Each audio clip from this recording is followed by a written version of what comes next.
إن الحمد لله نحمده ونستعينه ونستغفره ونعوذ بالله من شرور أنفسنا ومن سيئات أعمالنا. من يهده الله فلا مضل له ومن يضلل فلا هادي له، وأشهد أن لا إله إلا الله وحده لا شريك له، وأشهد أن محمدا عبده ورسوله. يا أيها الذين آمنوا اتقوا الله حق تقاته ولا تموتن إلا وأنتم مسلمون.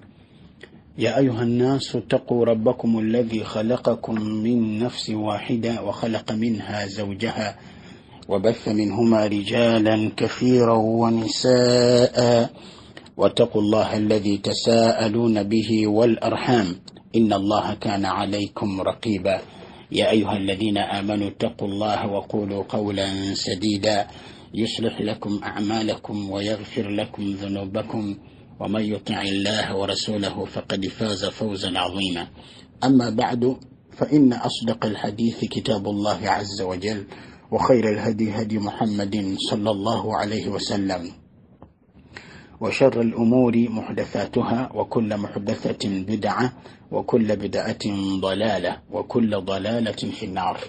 أولا ببتيبوا نبنيز ببتيبوا، السلام عليكم ورحمة الله وبركاته. تبزوجتيبوا الله سبحانه وتعالى أتكم يبانغ لنولي النانغ تشاري بلم بكفيد الدلاء وتواسركيزا مكو كبيرانغ تجند ماسو نكوي جريزا وبنوكوي بوليلا kuyikwatagala ku ddiini w'ekitiibwa Allah subhanahu wa ta'ala olw'ennaku ez'ekitiibwa, ennaku ezisinga ennaku zonna ez'omwaka oba ennaku zonna ez'edduniya Allah bwe yazitutuusaamu tabaraka wa ta'ala, ne tubeera nga twasirikizaamuko ogenda mu maaso n'emisomo gyaffe gye twali tugenda nagyo mu maaso biidhinillahi tabaraka wa ta'ala. Era tusaba Allah ow'ekitiibwa subhanahu wa ta'ala akkirize emirimu gyaffe emitono gye twakolera mu nnaku ezo ez'ekitiibwa, era Allah azza wa jalla akkiriza ibadaati nnene ziyasobozesa abaddu okubeera nga batuukako, nga okukola hijja, ng'okukola umura biidhinillahi tabaraka wa ta'ala. So ekitiibwa Allah akkiriza emirimu gy'abaddu abo ya rabbi gye baateekere ku minzaani zaabwe olunaku lwe tugenda okumusinkana Allah tabaraka wa ta'ala. Olugana bibitiibwa, olunaku lwaleero lumanyikiddwa bulungi nnyo bi'awnihi azza wa jalla. Tetutambulira ku musomo gwaffe ogwina omutwe ogugamba nti hal yawmuka islamiyun, abaffe olunaku lw'olusiraamu. Wa barakallahu fiikum wa jazakumullahu khairan. Ennaku zaffe ziteekeddwa okubeera nsiraamu ebbanga ly'obulamu bwaffe lyonna we tutambulira, era nga tuli ku attashahudi oba attahiyatu gye tuliko biidhinillahi tabaraka wa ta'ala. Twayagala tulabe attashahud oba attahiyatu tugirabe yonna biidhinillahi tabaraka wa ta'ala, kubanga ez'embeera z'omusiraamu zawangala mu buli lunaku mu swala ze ezalalikibwa, mu swala ze eza sunna ez'ekyeyagalire. Mwana wattu awangalira mu tashahudi oba mu tahiyatu, mwawangalira mu kusaala kwe mu swala zonna. Kakati attashahudi twagiraba entandika yaayo biidhinillahi tabaraka wa ta'ala n'amakulu gaayo biidhinillah, era ne tulaba edduwa, kuzimu ku dduwa ze twalaba biidhinillah, edduwa gye twakalabako eryemu nga tumaliziza tashahudi nga tutunnatoola salaamu, kubanga tuli ku addua oba al adiya ba'da tashahudi qabla salaam, edduwa ze tusoma nga tumaze okuleeta attashahudi oba nga tumaze okuleeta attahiyatu nga tutunnaba kutoola salaamu.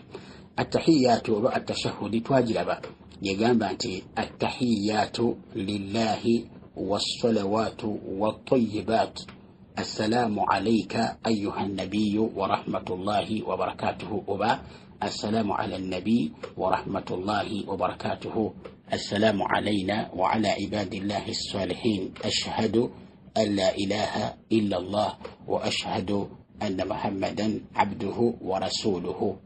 Ekyo kye bayita attashahud, n'okusalira omubaka sallallahu alayhi wasallam. Twalaba edduwa eyasooka mu nsonga eyo, era gye twagamba nti baulama gye bagamba, balama bamu nga bagamba nti eri waajibu yatteeka okugisoosa mu kifo ekyo awo asomala attahiyatu oba attashahud n'okusalira omubaka alayhi salatu wassalam.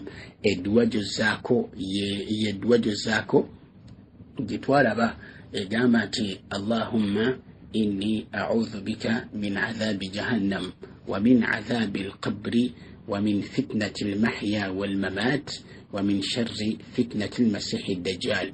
edduwa twagiraba biidhnillahi tabaraka wataala era nga twagikolamu emisomo gya mirungi ebiri biidhnillahi azza wa jalla olw'obukulu bw'ebigambo ebyalimu oba olw'obukulu bw'ebigambo ebirimu era omubaka n'engeri gyatuyigiriza edduwa eyo ey'ekitiibwa. edduwa eyo baulama gye bagamba nti yateeka okugisoosa mu kifo ekyo olw'ebigambo ebigirimu by'osaba Allah subhanahu wa ta'ala abeere ng'akuwonya nga bw'abikuteeka wala nabyo omwana wattu obeera owangudde ku duniya ne mu kabuli ne ku akhira, so nga ate bibeera nga bikutte la hawla wala quwwata illa billah la qaddara Allah, obeera ozikiridde, obeera oweddewo. kati edduwa eyo twagiraba biidhnillahi tabaraka wataala era nga mwagisoma bulungi masha Allah. so wekitiibwa Allah subhanahu wa ta'ala bonna abagisoma ne bagitereeza Allah bwemu obulungi, n'abagisaasaanya n'abagisoma buli kaseera n'okugikolerako. so wekitiibwa Allah atuwe okumanya okutuufu okuviira ddala ku mubaka sallallahu alaihi wasallam. kati edduwa gye tugenda okuzzaako biidhnillahi tabaraka wataala tuli ku dduwa oba kuzimu ku dduwa ze tusoma oluvannyuma lwa tashahudi esembayo nga tetunnatoola salaamu ze tuliko.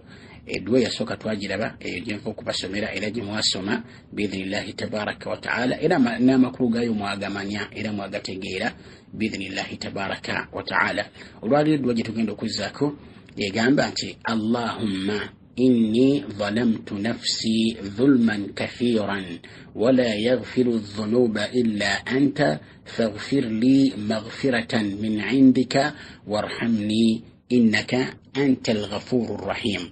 edduwa eyo gye tugenda okubeera nga tuzzaako insha Allah tabaraka wataala egamba nti Allahumma inni zalamtu nafsi dhulman kathiran ولا يغفر الذنوب إلا أنت فاغفر لي مغفرة من عندك وارحمني إنك أنت الغفور الرحيم.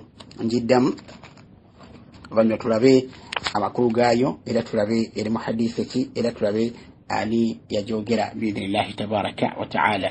إقامة اللهم إني ظلمت نفسي ظلما كثيرا ولا يغفر الذنوب إلا أنت فاغفر لي مغفرة من عندك وارحمني إنك أنت الغفور الرحيم. الدواء يجتيبوا بارك الله فيكم وجزاكم الله خيرا إلي محدثي يا أبي بكر الصديق رضي الله عنه. إلي محدثي يا أبي بكر الصديق رضي الله عنه يا تيرا إلي محدثي عبد الله ابن عمرو رضي الله عنهما حديثي ibigambo ebyo ojja bisanga mu hadithi ya Abdullah ibn Amr oba ya Abi Bakr as-Siddiq radiyallahu anhu era ngeri mu sahihaini eri mu Bukhari ne Muslim.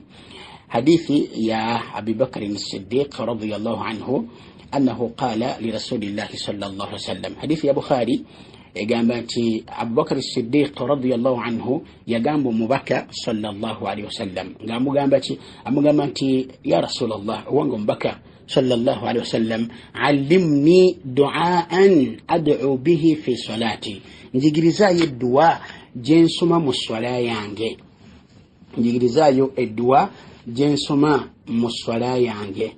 tegereka barakallahu fikum jazakumullahu khairan.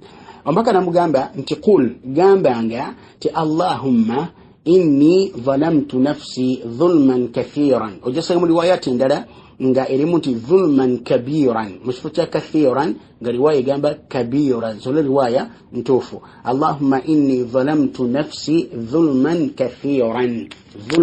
kathiran oba mu riwaya ndala nti dhulman kabiran. ne riwaya gitwasinga okumanya era gyetulina wano mu Bukhari egamba nti Allahumma inni zalamtu nafsi dhulman kathiran ولا يغفر الذنوب إلا أنت فاغفر لي مغفرة من عندك وارحمني إنك أنت الغفور الرحيم.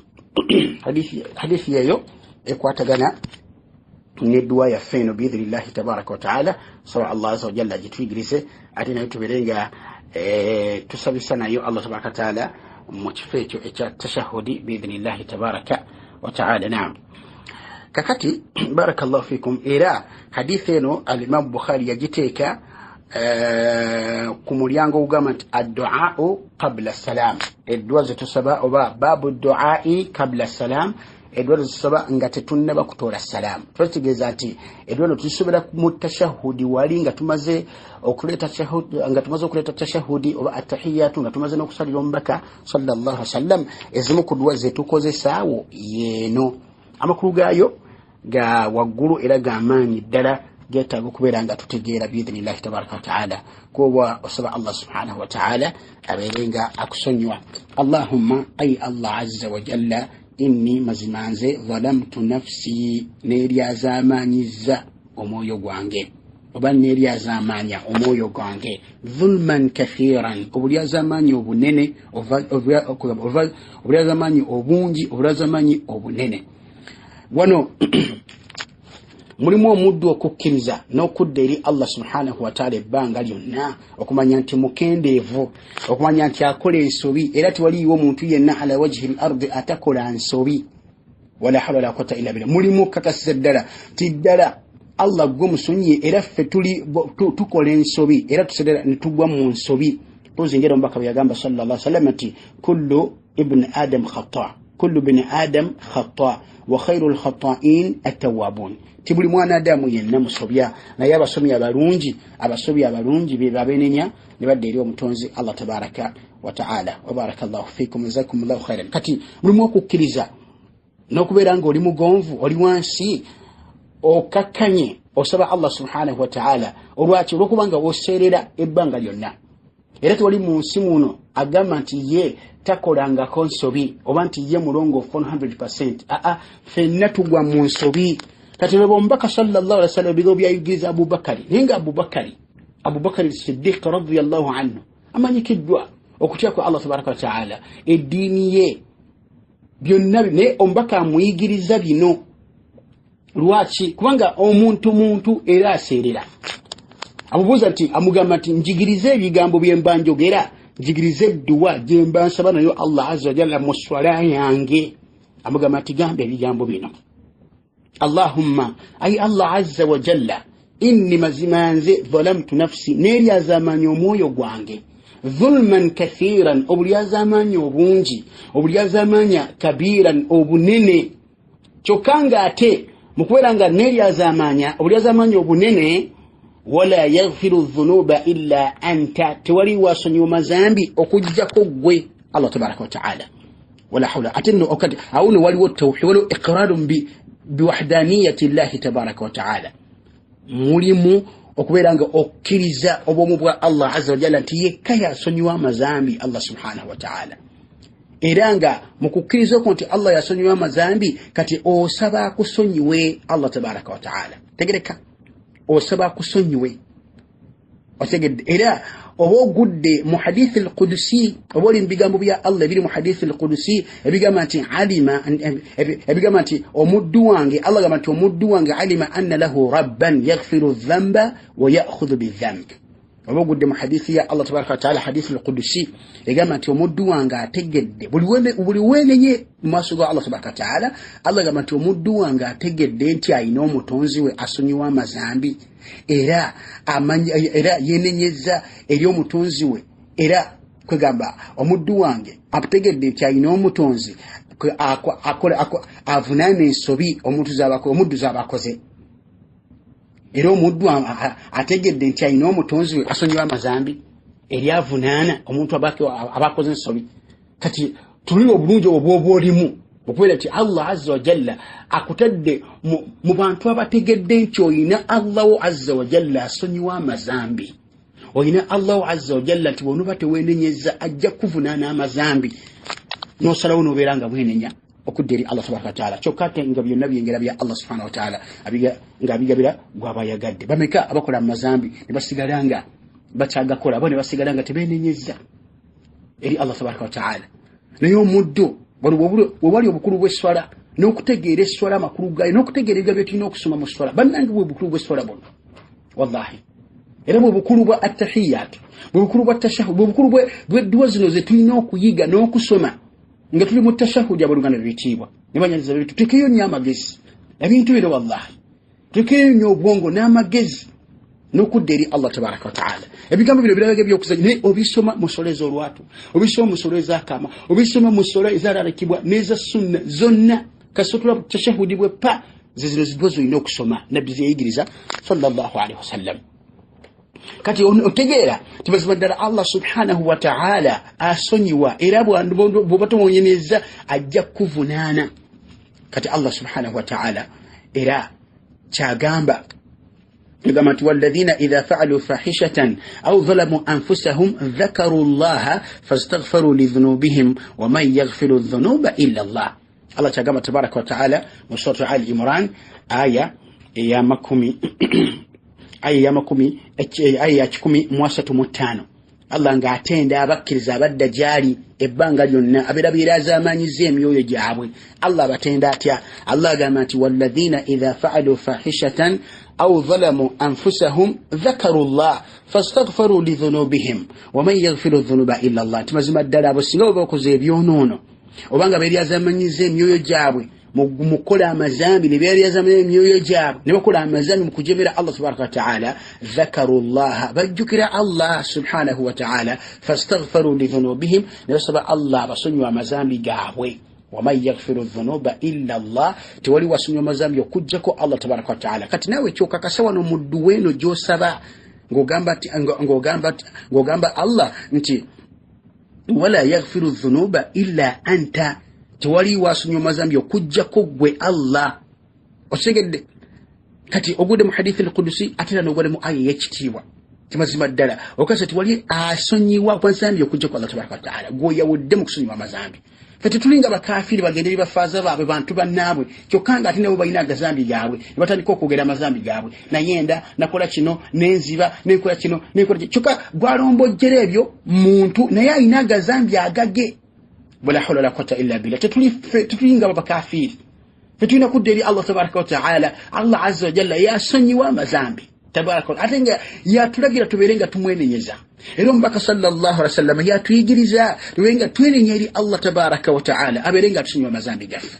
Kati ebigambo bino biteekeko nnyo amagezi, teekayo nnyo amaanyi okubeera ng'obiyiga, okubeera ng'obimanya amakulu gaabyo n'okufaayo ennyo okubiyiga. Tovanga mu swala, tova mu swala tolina kikupapya muganda wange ow'ekitiibwa, tolina kikupapya manyinazo ow'ekitiibwa, tovanga musobola okujjako ng'osomya ebigambo bino.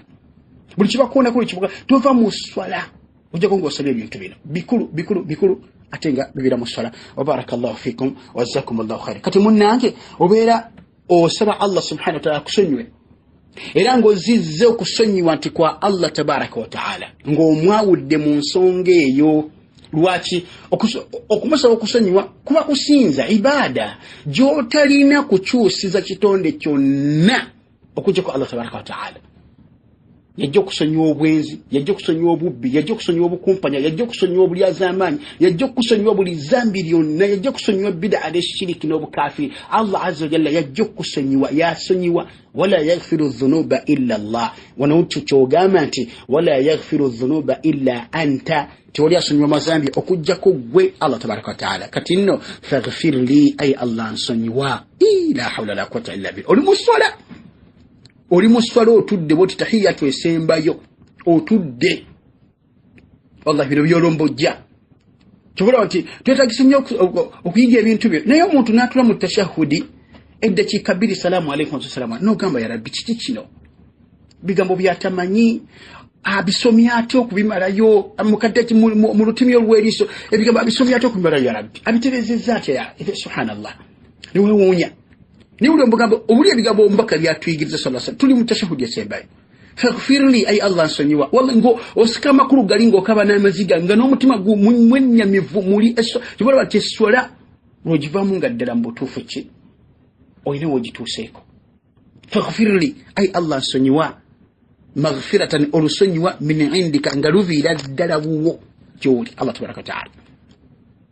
Allah yasinga okulumanya olufunye wano ekigambo kino maghfiratan kiri nakira tekiri muarraf tekiri maarifa mako tekiri ku alif ne lam. Maghfiratan amakuru nti kugamba no okusonyiwa ko Allah yakumanyi subhanahu sikukomeke Allah yakumanyi subhanahu wa ta'ala kubange kugamba ebiveri Allah azza wa jalla yabimanyi kugamba tebitendebwa bunini bwabyo oba tebitendebwa bungi bwabwe Allah yabimanyi subhanahu wa ta'ala. Kyobula mbaka tuyigiriza tugambe maghfiratan olusonyiwa Allah gwe lwomanyi subhanahu wa ta'ala. min indika ngaluvira ddala wuwo eyo gyoli olumpe ngaluvira ddala gyoli Allah tabaraka wa ta'ala warhamni era onsasire warhamni era onsasire innaka mazima gwe antal ghafurur rahim gwe musasizi era gwe musonyiwa amazambi gwe tusonyiwa arrahim ate gwe musasizi Allah tabaraka wa ta'ala ebyo nno bitendo bya Allah bibiri tabaraka wa ta'ala era manyage abiri agekitiibwa al-ghafur ar-rahim manyaga Allah subhanahu wa ta'ala era nga bitendo bye ebibiri era nga byajja wano mu nkomerero y'edduwa eno otege nga bikwatagana ddala bulungi nnyo nabiri bibadde mu dduwa byosaba kongo lyogamba nti faghfir li ay Allah nkusaba onsonyiwe kati ali onojja n'ogamba nti antal ghafur mazima gwe musonyi kenoga nti oyogedde kwegamba ekyetaago era kwegamba wano Allahu akbar ombaka akutadde mu dduwa eno nga kwegamba oyolekezze kwegamba kyeweetaaga kiteebaganye n'erinnya kwa twagamba nti mu ngeri ezimu zetusabisa amanja ga Allah tabaraka ta'ala kwe kuddira ekizibu kyolina kwe kuddira ekyetaago kyo n'okiteebesa mu linnya mugamu ku manja ga Allah tabaraka ta'ala kati ng'okusonyiwa ay Allah nsonyiwa gwe musonyiyi okiraba ighfir li anta al-ghafuru nsonyiwa gwe musonyiyi okiraba irhamni nsonyiwa anta ar-rahimu gwe musasizi oddiddo okusasira kuno n'okutebesa erinnya lya Allah azza wa jalla ery'obusasizi tiye musasizi oddidde okusonyiwa kwegala Allah akusonyiwe n'okutebesa erinnya lye ery'obusonyi nti anta al-ghafur gwe musonyi Allah tabaraka wa ta'ala kati dduwa nkulu nnene ebigambo ebiri mu dduwa byosabya bye binate bye bikomekerezaayo nga biraga ebitendo bya Allah azza wa jalla era nga biraga amanya ga Allah tabaraka wa ta'ala wa barakallahu fikum wa jazakumullahu khairan amakulu nti wetade mufanya nti ay Allah nsonyiwa ay amakulu nti habli almaghfirata tafaddulan wa in lam akun laha ahlan bi'amali ya ay Allah tabaraka wa ta'ala mpo nsonyiwa ngekyo okingabira bungabizo okimpa buwi ngonkolera bukolezi bulungi wadde nga sirimu abo abatekeddwa okusonyiwa n'emirimu gyabwe wadde sina mirimu gy'amaanyi gye nkola gye ndetera kunsonyisa naye nsonyiwa na bulungi buva gy'oli obumpe onsonyiwe ay Allah tabaraka wa ta'ala jamakulu agali bigambo bino byekitiibwa edweno katujiddemu insha Allah tabaraka wa ta'ala sobola okubeera nga tugigoberera okubeera nga tugitereeza insha Allah tabaraka wa ta'ala jedduwa yaffe eyokubiri ku dduwa zetwatandika okulaba ba'da tashahudi qabla salam nga tumaze okusoma tashahudi n'okusalira omubaka sallallahu alaihi wasallam nga tetunaba kutola salaamu mu tahiyatu egamba nti Allahumma إني ظلمت نفسي ظلما كثيرا ولا يغفر الذنوب إلا أنت فاغفر لي مغفرة من عندك وارحمني إنك أنت الغفور الرحيم وبارك الله فيكم وجزاكم الله خيرا والسلام عليكم ورحمة الله وبركاته سبحانك اللهم وبحمدك أشهد أن لا إله إلا أنت أستغفرك وأتوب إليك نعم